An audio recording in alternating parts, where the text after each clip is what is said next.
I have one word to describe this year's Gatornationals: unpredictable. Ocala native Josh Hart pulls off the upset in the Top Fuel call-out. Gage Herrera, he broke a record in pro stock motorcycles, so how can you possibly top day two? Well, they found a way. Finale at Gainesville Raceway in the funny car circuit, John Forrest versus Chad Green. Green with the upset against the GOAT of NHRA, but the Top Fuel circuit, it got interesting. Steve Torrance versus Mike Salinas. This was close. 0.05 of a second separated the two racers. Salinas is your winner Sunday. His time was 3.7 seconds.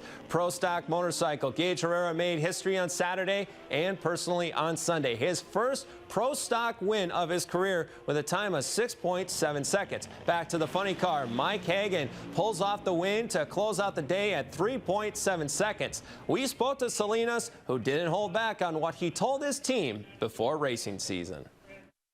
You got a long off season. I need you to go find me some horsepower, find me some mile an hour, and let's not talk until time to go racing.